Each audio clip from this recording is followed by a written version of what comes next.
I was up in the hospital.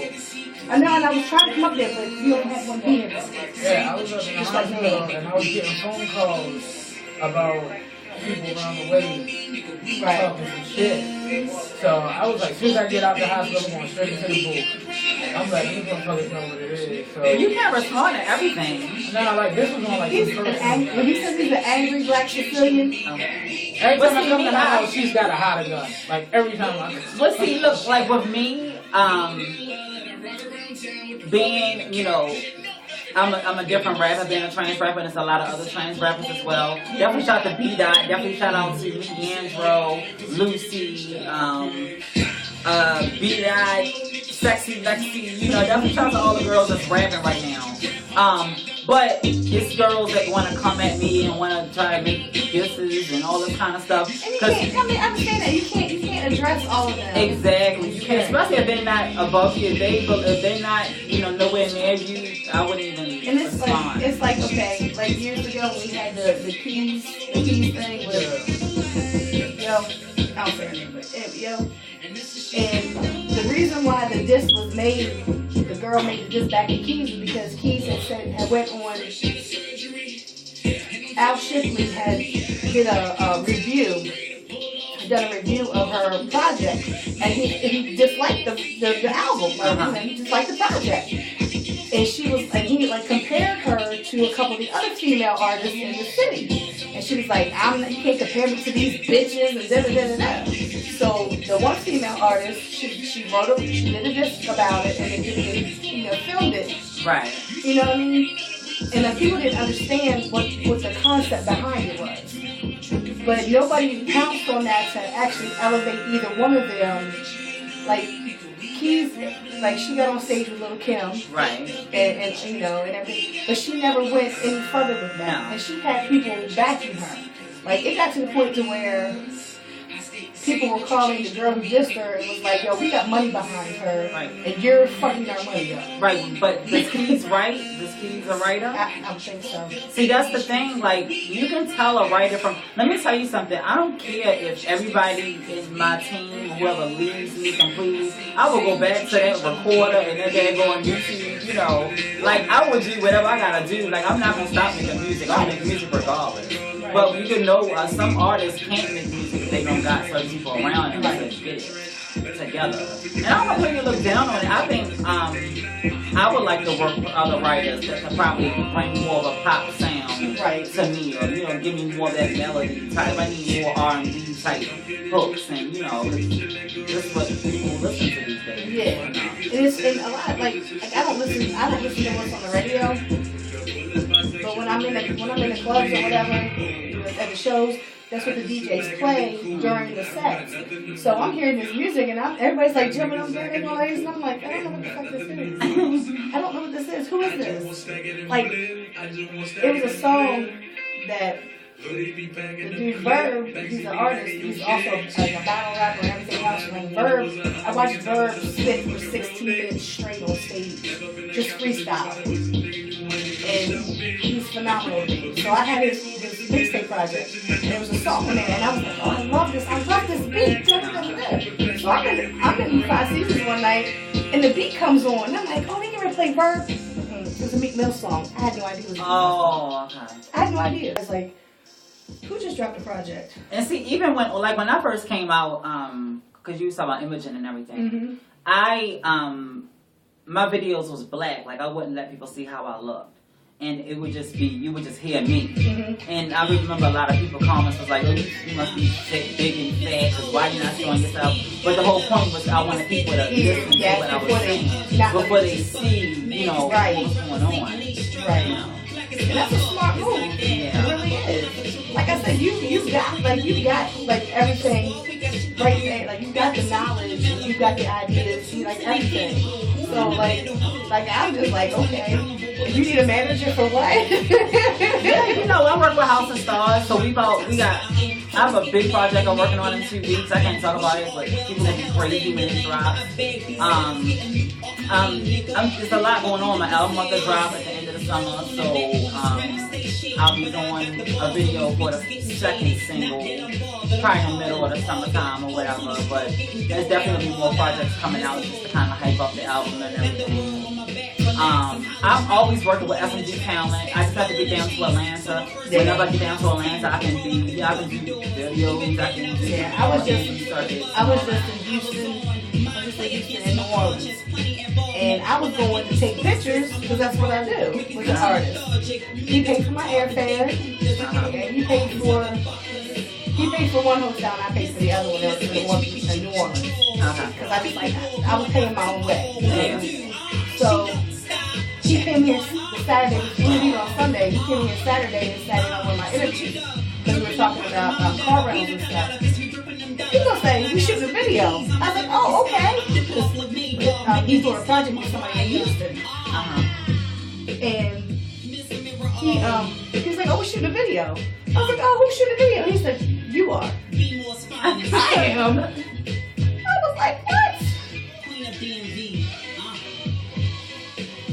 You all heard her. She said she the queen of the DMV. Queen of DMV. And you know it's so crazy that when I say that title, Queen of DMV, it was other artists that was like coming out with, like, what you mean you the Queen of DMV? It's like, that's just something that I'm calling myself. And just know that if you feel as though you're the Queen of DMV, you're only saying that because you heard me say I'm the Queen of the DMV. That's my title. There was the girl. There's many a queen. The girl was talking about before she had she called herself the Queen of the Streets. Well, my homegirl lady Bipolar, she had her album was named Queen of the Streets, and she got mad at Lady Bipolar. She's like, you need to change the name of your album. And she was like, sweetheart, no, I'm not changing it because I named mine the Queen of the Streets because I was homeless. I was living in these streets. Queen in the streets. Right. So I was the queen. I was the queen of these streets because I was living in the streets. And I was like, some people just take it like it's so. I claim because nobody else do. Who else is the Queen of DMV? I've never heard, and I've dealt with some artists down in DC, like PG County. Now, question: if they come to you and they like, show us why you ready? I'm always ready. There you go. That's what's up. I'm always ready. That is what's up right there. Yeah, I keep music coming. There's not a year that goes by that I don't. I at least like last year I put out an EP and a mixtape. This year I'm just doing an album. This is the first time I'm actually doing an album the way a label would do it. Like, I'm so used to putting out all these singles. Like, for my last mixtape, it was called MzzAmirraO Only. And that was explained because my name is MzzAmirraO and the O means only.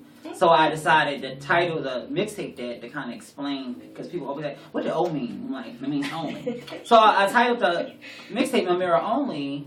But when that came out, I just wanted to do something original, I wanted to do something I can try to test the waters and see if anybody would actually buy my music. Because at this point, my fan base on social media was rising. Right. You have to make use of that. And most definitely. It takes money to put these records together. When I go to the studio, I have to pay. When we shoot videos, we have to pay. Right. Anything we do, we have to pay for it. Right, because nobody's going to give you anything for free. And if they do, that doesn't mean that it's going to be any good. Exactly, or you ain't going to own any piece of it. Right. Any piece You're like, of it. You just I'll have to look. I'll do it for free.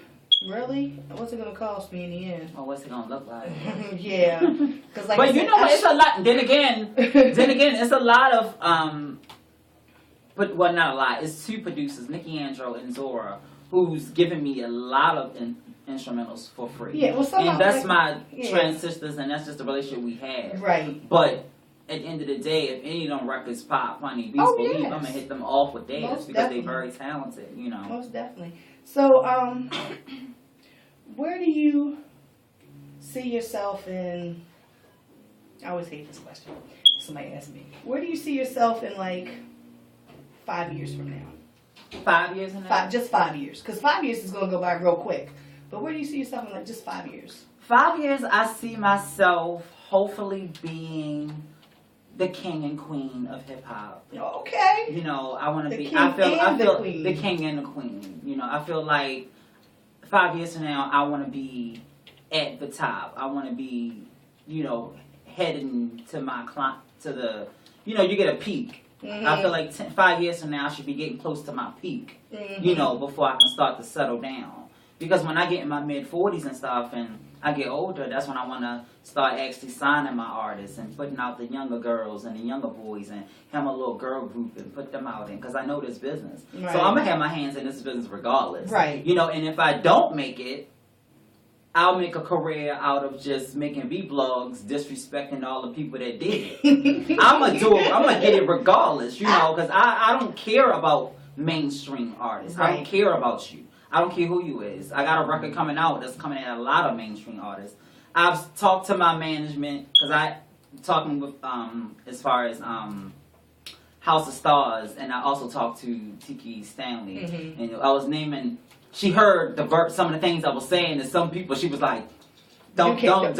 There's some people you just don't want to touch, but it's a lot of fuckboys in this industry that I don't care. Right. You're gonna be named, and I'm gonna say what I'm gonna say, and it's not a personal thing. It's just that I want to be heard. Right. So if I gotta come snatch the chain off your fucking neck and beat the fuck out you in front of your niggas for me to be heard, that's what I'm gonna do, because that's what MzzAmirraO is about. You know, just because I'm transgender or just because I'm gay, or just because I'm a lesbian, or just because whatever, doesn't mean I'm weak. And that's my whole point. You get what I'm saying? And you gonna let me in, you know, or I'm gonna just be your worst enemy. We gonna just drag you all over the internet. I think that if by chance, which I don't think is going to happen, that you don't make it, and you're still going to be in this it at least opens up the doors for the next girl to come. Right. Not only that, the knowledge that you have gained, I think that you would pass it on, because it's in you. I can see it. This whole business is in you. Like, I keep trying to leave the scene. I really do. I love it. I love what I do. I mean, and I do too. And everything you do is your legacy. You know, everything you do, all these videos, all your interviews, all this music, all this stuff is your legacy. It could be 100 years from now. People gonna be listening to this or watching this. You know, so it does. You're not doing it for nothing. And I tell a lot of artists that look at me. You know, like even right now being interviewed as some artists, and people come to me all the time and be like, you know, how can you get on interviews? And normally I don't reach out to people to get interviews. It's people that just see my blogs, or I'll go viral, like, because I've done videos that got 50,000 views, and everybody's coming at me, and people want to interview you because they, you know, you popping right now, whatever. So I'm getting pretty used to the whole interviewing thing. This is my second sit-down interview. Yeah, because I seen that you had a call-in interview the other night. Yeah, Tuesday I had an interview. Yeah, I seen when you posted that was a call-in with Flex and Kimora. Kimora was sick, not sick, she was out because Mother Cassidy just passed away, so she wasn't there. But yeah, that was fun, you know. I'm always doing like interviews and stuff, but my first sit-down was with Easy Street. I don't know if you know Easy Street, but he's amazing. Tammy P, she had sent me this flyer. He was looking for a transgender person or some artist of some sort, and all these people apply, whatever. And he reached out to me. He said, you know, do you got your what the kit? EPK? Your press kit. I can remember 3 years ago, A&R from Def Jam Records hit me up, because I know personally Redman and Method Man's DJ D Nice had referred me to them. So A&R from Def Jam had reached out to me and said, okay, I've been peeping out your music and everything. I think I can help you. Send me a press kit. I didn't know what the hell a press kit was. But, you know, at this point, I knew what a press kit was. I sent him my press kit and everything. And it was a couple months later, he called and said, can I do a over-the-phone interview with you, whatever. And so I called him. He was like, I don't know if you know that. He said, well, you're the girl we want to do for this segment. He said, I don't know if you know this is going to be for television. It's not just for radio. Because this is his second season, the Easy Street show, which is going to be on television. So it's like certain areas, like, I guess Washington and Virginia and stuff like that can see it. But I was like, okay, cool. And nothing excites me, because you hear people tell me they're going to do so many things, honey. And honestly, I did not know who Easy was at the time. So I'm like, I do my investigation. I'm looking, I'm like, is that him and Puff Daddy? I'm like, looking like, wait a minute. So, and it really did not dawn on me at all how serious this was until I got to Radio 1. I didn't know what Radio 1 was. I didn't know that's what 92Q, 93.9 and all them record at. So, you know, me and my husband, we down there. I knew I started sensing the seriousness when I seen like the Discovery Channel building and stuff like that. And I'm like, well, this ain't no regular old internet. You know, yeah, like it's not the internet. No. Yeah, like you had to get swiped in, you know, to get into the building. Radio 1, I believe, is on floor 17 or something, but you can't even get on certain floors. And so here I am, you know, I go into this building and I go in. It's all kinds of different rooms, and you see the radio setups for like 99.9 and 93.9 and 92Q and all this. I'm like, yo. And they take me to like this big conference room, and it's like 7 other people there. And in my mind, I'm like, well, damn, I guess they ain't getting interviewed too. I'm like, okay, whatever, that's cool. But they were like there for the helpers, you know, they was there to make sure the lighting was right, the setup, and you know, I had to sit down in certain placement, make sure that, you know, the angles was right, make sure it was like this big thing. It was a big production. It was a whole lot, and I was like, you know, I was just on this big high, you know, and the interview was about me. You know, he wanted to know about me coming up, you know, my youth, brought up my parents, and a lot of things that you never know what people are going to bring up, what interviews are about when people actually do interviews. Right. So he caught me off guard with some things, but so I know nothing but to tell the truth. When I was coming up, you know, my mom and my dad was heavily dealing with drugs, not using. I'm saying dealing. Yeah. I was raised in the drug game, literally. That's why when you said that your mom was listening to the NWA, and she was really about it. It came out in an interview, and I had to actually tell her a couple days ago because we filmed this in December, but it's airing next Wednesday. I had to tell her, like, well, I did kind of bring up, like, you and Daddy was like, Joe, this all. I said, but I didn't make it. You know, I didn't go. It's going to come out anyway at some point. But when they do your memoirs, right? And so after the interview, he said, you know, I've interviewed Beyonce, Jay-Z, Obama. I've interviewed so many people. He said, this is one of my favorite interviews ever. I don't know if he just tell everybody that, but that's what he said. And like 3 days later, they called me. I mean, Easy called me back, and because. You know, he's very professional. He never, you know, you gotta be careful with the guys in his business because everybody say they something. But he was always very professional. So he called me, what is he calling me for? I'm like, what's up, Easy? He was like, hey, I was wondering if it's cool if I can bring some of my camera crew to come kind of follow you around for a couple more hours to add to your segment on my show. Wow. And so he brought his camera crew up, and I took them around.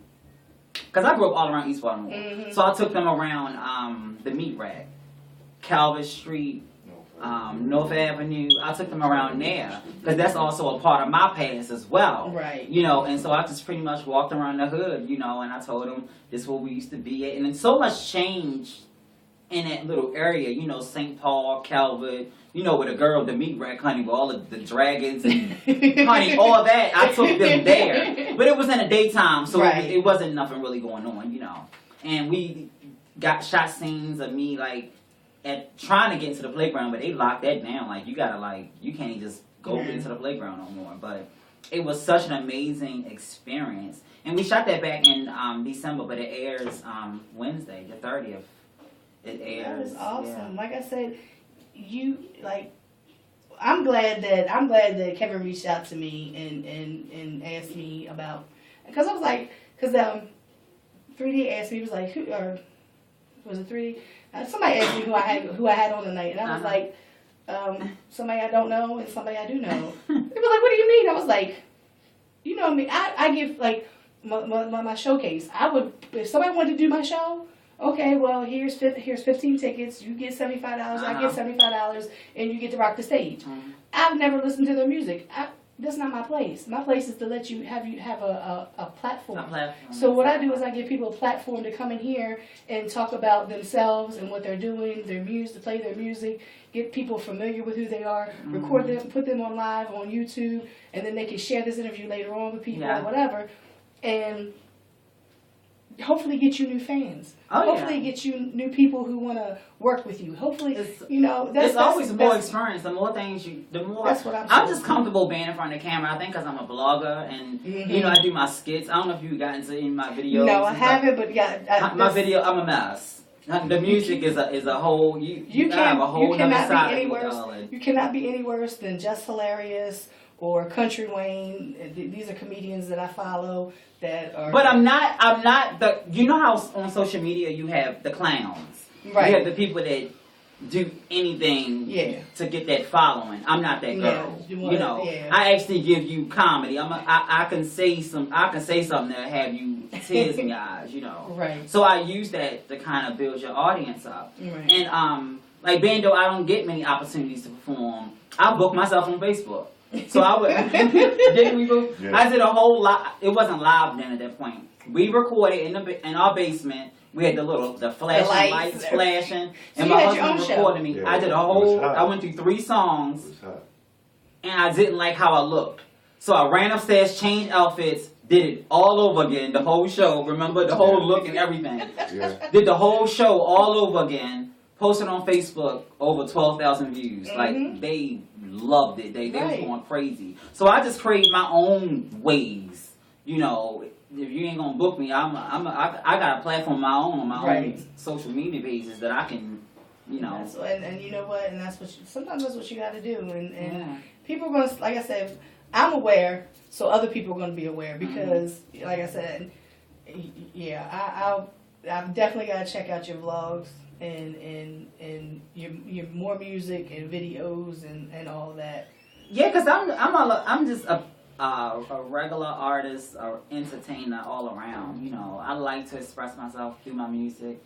I like acting. I like, you know, radio interviews. I like photo shoots. I like shooting music video. Like, this is the stuff I love to do, you know, so.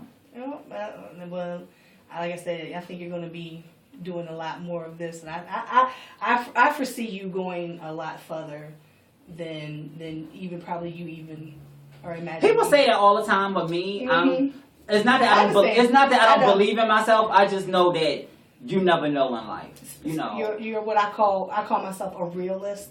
I think about things. That's how I see. If anything, the thing I do know is if I don't make it, is some girl right now that watching me and watching everything that I do that's gonna make it. Yeah, right. You know, so that's the whole point. It's not really about me. I want to break down that door because they won't let us in because y'all already use our talents. Y'all already use our makeup artists and y'all stealing our slings and all that kind of stuff. Y'all dressing just like us. The niggas dressing like girls. Straight.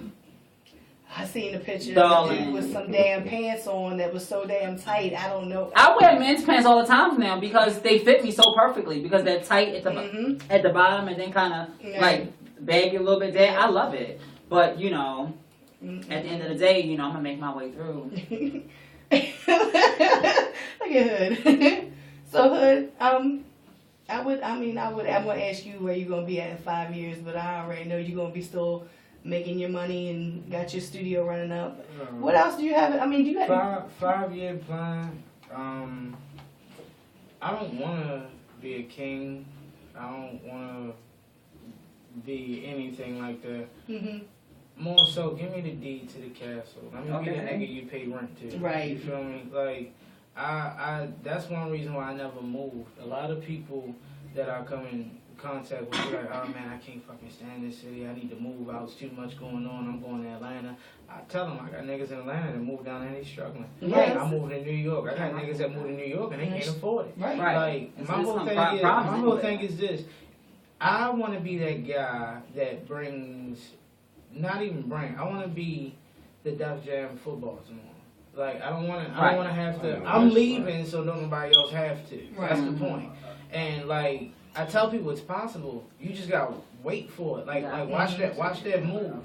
Like the way things are going. You know, FNR Studios. I've been rocking my studio since it was at my mother's house, 5903 Fenwick. Like we got up out of a room this size, and I had a coat closet. We had a 3x3 coat closet, and I told everybody that was rocking with me, I said, watch, pay attention, I'm going to get a building. And because I wanted to give them a better space to be in, that's what happened over time. And things come into fruition. And you always got to remember who you start off with. Right. Because that's what I'm going to end with. Yeah. So those same niggas that was rocking in their little ass coat closet with me, Yeah. they're the same ones that's in F&R Studios at a discounted rate. We've been running for in this building for 6 years. Right. There's been no promotion for my studio. There's been no advertisements or nothing. And for the first 5 years, we was the top-rated recording studio in Baltimore City. Right. It's all word-of-mouth business. So, you know, silence is golden to me. Right. I stick to my guns, stay to myself, make my moves, and let niggas watch. Right. And I can attest to that because, like I said, I met him on the humble at an open mic. And I was taking pictures, and he came over to me, gave me his card, and was like, "You want to talk to me about, you know, taking pictures and all?" And we ended up becoming partners in, you know, doing the show, to blaze the stage. His wife had an event, and I was paid to come and take pictures. His mother had a birthday party, and I was there. You gonna get that money? We have, and this is no shot to anybody who's doing an open mic or a showcase, but there will never be another showcase like Blaze the Stage. No, it won't. This is the only showcase where people who performed went home with shit. If you got on stage, you got photography of your whole performance professionally. You got your headshots. You got an interview with a radio station. You got 2 hours studio time. People are charging these kids $15, $20 to get on stage, and they going home just from performing 2 songs. That don't make you feel like an artist. That gives you no incentive to get back on that damn stage. And then also people want to book a lot of these artists to perform in bars, and they don't have a stage. They need to be elevated from the crowd, so there's something special about that. Like people just don't give them enough. And well, right now the problem that we have in the city is really not having any place, because like Five Seasons is gone, even though the building's all still there, but because Solomon couldn't renew his lease, you know, like he wanted to, Five Seasons got shut down. Sonar turned into Paparazzi, which I can't stand that place. We lost a lot of places that we were having shows at. Paparazzi, like, aka the shooting gallery. Yeah. But now, like I said, I found a place, the Gentleman Tent over west, on Edmondson, which a lot of people are doing a lot of shows at and a lot of events at. And hope, like, everybody keeps asking me about bringing my show back, and I'm like, I'm thinking about it.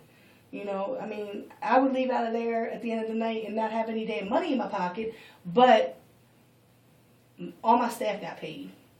All the artists made money off their tickets, because I split 50-50. My ticket sales 50-50. So you're getting money in your pocket. Right. You know, because that was the main thing. Everybody's like, oh, we should be getting paid. I'm like, well, if you can bring a crowd. Right.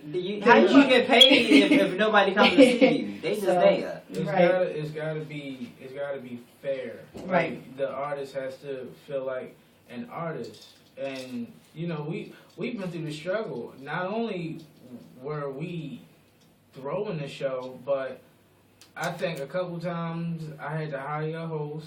We had some of the artists hosting. I had to pay the security front door. I did the DJing for the whole goddamn show. Did the sound. Like you gotta put whatever you can in, and when all hands on deck, there's no stopping that machine, and it was a successful running machine. Right, and it would probably we'd probably still be doing that show if Solomon didn't have to and it shut down. Well, that's the end of the night, because Complex, she's next, and she comes on at 8 o'clock. But I want to thank you all for coming in and having us. You know, I really do appreciate you all coming in, and it's so wonderful to meet you. Like I said, when we became friends on Facebook, and I was seeing your posts, and I was like, okay, she wild. I mean, you can't really. You can. You can be misled a lot on social media just from seeing people on Facebook, but not until you see them in person. Or like Kevin telling me I'm not the conventional white woman. Oh yeah. I think every individual person is just different, no matter what race you are or whatever it is. Yeah. I think, you know. Yeah. So I don't know who's going to be here next week, because I haven't thought that far in advance. We gotta get together so I could do a music business seminar for you and give people some knowledge that they can use to make some money. I'm surprised. I'm surprised your sidekick wasn't here with us tonight. I was really looking. I was like, is he gonna bring unknown? We passed each other in the mall on the way here. So he was shopping and I was leaving. He need to buy me something. Okay. Oh, buy that single. Now I'm saying it's There on you go, iTunes, there you go. Spotify, Amazon. Give your information as far as your Facebook and. Oh, my Facebook is MzzAmirraO Smith. It's AMIRRA. Day is my middle name. Smith is my last name. You can find me on YouTube at MzzAmirraO. That's MzzAmirraO. You can Google MzzAmirraO. I'm all over the internet. I'm everywhere. I mean, you can't possibly miss me if you Google MzzAmirraO because it brings up all my music, all my vlogs.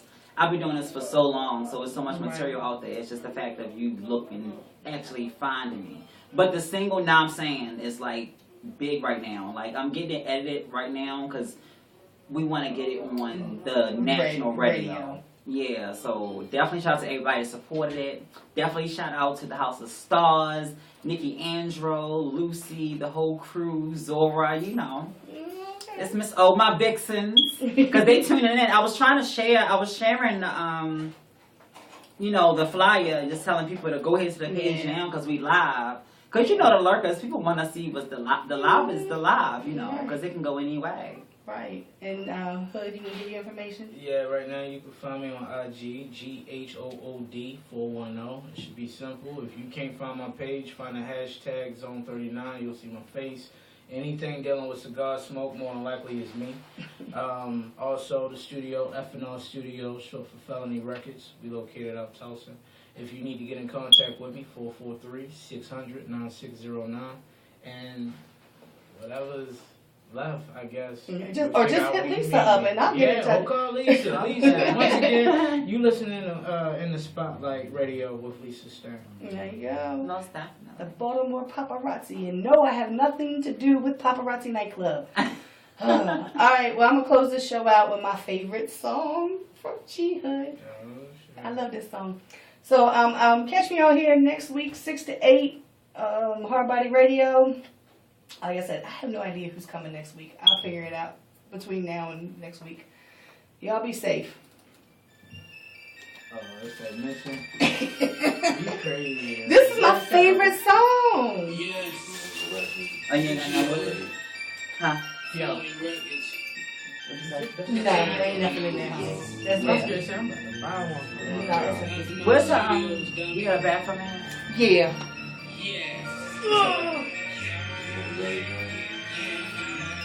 I just wanted to smoke a cigarette.